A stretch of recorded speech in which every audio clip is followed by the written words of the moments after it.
France, the 1790s. The revolution that began in 1789 has torn apart the old order. The king has been executed, aristocrats have fled or perished, and the country is locked in war with the great powers of Europe. The young French Republic is fighting for its survival. Internally, political factions battle for control in Paris, and the government changes hands repeatedly. Into this chaos, a generation of young soldiers finds opportunity on an unprecedented scale. Napoleon Bonaparte was born in 1769 on the island of Corsica, just 1 year after France acquired it from the Republic of Genoa. His family was minor Corsican nobility of Italian descent. He received a scholarship to French military academies on the mainland, where he excelled in mathematics and the science of artillery. Though he spoke French with a notable accent and was mocked by classmates from wealthier families, he graduated as a commissioned officer at the age of 16. The French Revolution would transform this obscure provincial officer into a world historical figure. In 1793, the young officer received his first decisive opportunity. At the port of Toulon, Royalist forces backed by Britain had seized control of the city and its harbor. Napoleon, commanding the Republican artillery, devised the plan that forced the British fleet to withdraw and recapture the city for the Republic.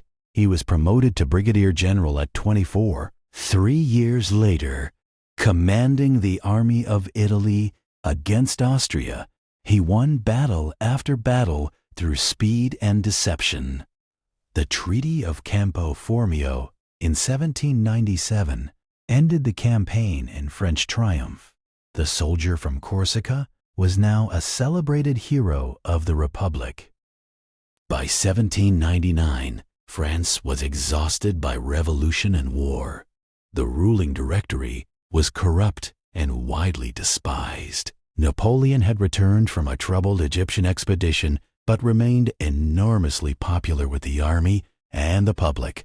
On the 18th of Brumaire, the 9th of November, 1799, he acted with the support of key political allies, including the diplomat Talleyrand and his own brother Lucien. Napoleon's soldiers dispersed the legislative councils by force. A new government was declared, the Consulate, with Napoleon Bonaparte as first consul. He was 30 years old. He now controlled France. As first consul and later consul for life, Napoleon moved quickly to stabilize France and build lasting institutions. He negotiated the Concordat of 1801 with the Catholic Church, restoring religious peace after years of revolutionary upheaval. Most consequentially, he oversaw the creation of the Napoleonic Code in 1804, a unified civil legal framework that replaced the chaotic patchwork of feudal laws. It established equality before the law, protection of property, freedom of religion, and the abolition of feudal privileges. The code would outlast the empire and become one of the most influential legal documents in modern history. In December 1804, Napoleon took the final step in the Cathedral of Notre Dame in Paris before the assembled nobility, marshals, and dignitaries of France. He was crowned Emperor of the French. Pope Pius VII had traveled from Rome to bestow religious legitimacy on the ceremony. In a calculated act, Napoleon took the imperial crown from the Pope's hands and placed it upon his own head, a deliberate signal that his authority derived from himself alone, not from the Church. He then crowned his wife Josephine as Empress. Europe's monarchs watched with alarm. A new imperial power had declared itself. Napoleon's most celebrated military triumph came on the 2nd of December, 1805, near the town of Austerlitz in Moravia. Facing the combined armies of Austria and Russia, He deliberately feigned weakness on his right flank to draw the enemy into attacking there. When the Allied forces committed to that attack, Napoleon struck the weakened enemy center with concentrated force. The battle lasted less than 9 hours. The Allied army was shattered. Tsar Alexander I of Russia fled the field. Austria was forced out of the war and compelled to sign a humiliating peace.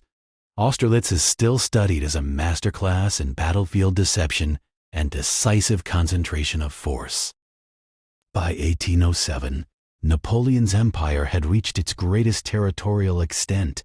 He had dissolved the Holy Roman Empire, installed relatives and trusted marshals as rulers across Europe, and imposed the continental system, a sweeping economic blockade designed to strangle Britain by closing European ports to British trade. France now directly controlled or decisively influenced most of Western and Central Europe, yet the empire carried deep personal costs as well. Despite his evident affection for Josephine, she had not produced an heir. In 1809, Napoleon made the calculated political decision to divorce her and remarry into the Austrian imperial house. The first great crack in the empire appeared in Spain. In 1808, Napoleon deposed the Spanish king and placed his brother Joseph on the throne, expecting swift compliance. Instead, he encountered total national resistance. Spanish guerrilla fighters, operating in small mobile bands across rough terrain, waged a relentless war of attrition against French garrisons. The British Army, commanded by the Duke of Wellington, landed in Portugal and pushed into Spain, winning a series of engagements against French forces unaccustomed to this kind of warfare. The Peninsular War would drag on for 6 years, consuming more than 300,000 French soldiers. Napoleon later called it his Spanish ulcer. By 1812, the alliance with Russia had collapsed.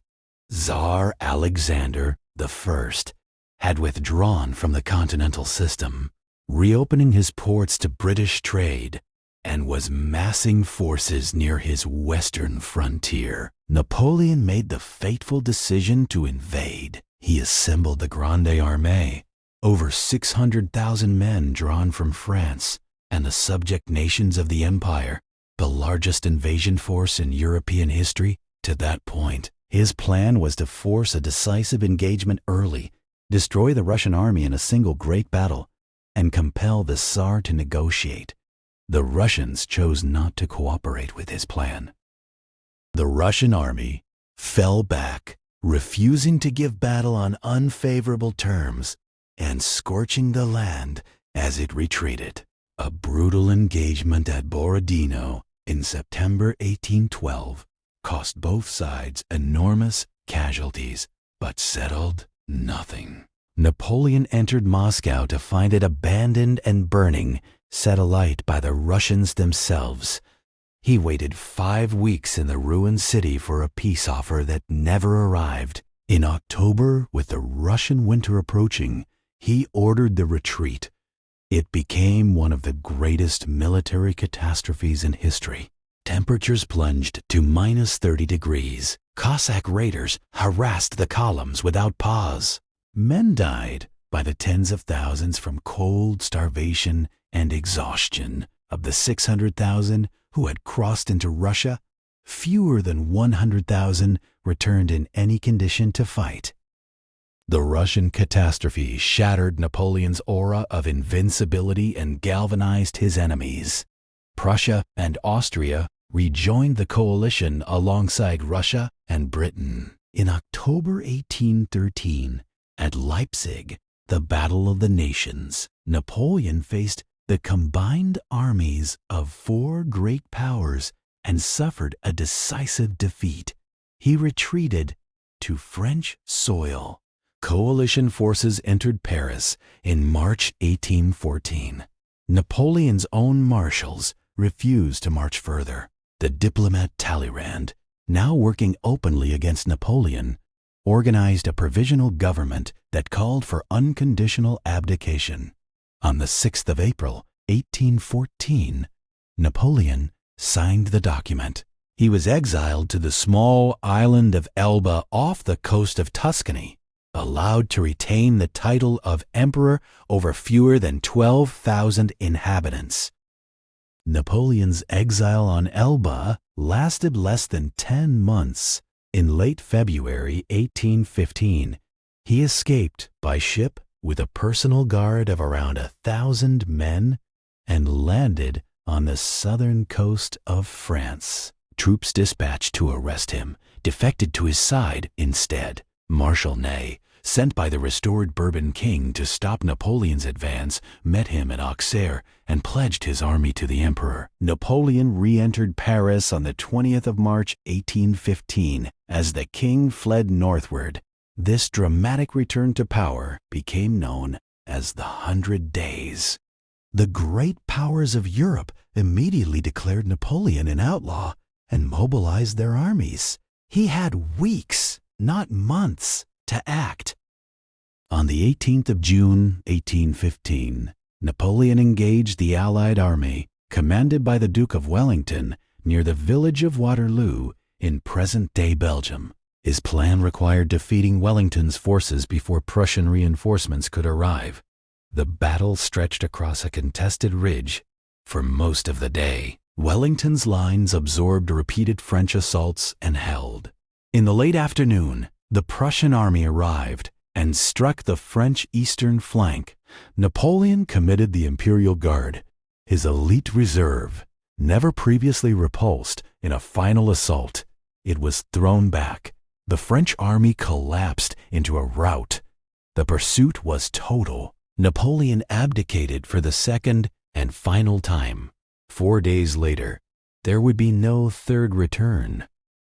Napoleon Bonaparte was exiled to St. Helena, a remote British-controlled island in the South Atlantic, more than 6,000 kilometers from Europe. He spent his final years under permanent guard, dictating his memoirs and carefully constructing his own legend for posterity. He died on the 5th of May, 1821, at the age of 51. His legacy, however, proved impossible to contain on any island. The Napoleonic Code remains the foundation of civil law in France, Belgium, Italy, Spain, and much of Latin America. The principles of legal equality and secular governance that Napoleon's campaigns spread across Europe helped drive the liberal revolutions of the 19th century. His military campaigns are still studied at staff colleges and war academies across the world. He had risen from provincial obscurity to reshape a continent. What he built did not last. What he changed never fully reverted. And that's it. Thank you for watching. The next story is waiting for you right here. Subscribe so you're always the first to know. Thanks for being part of this story. See you in the next one.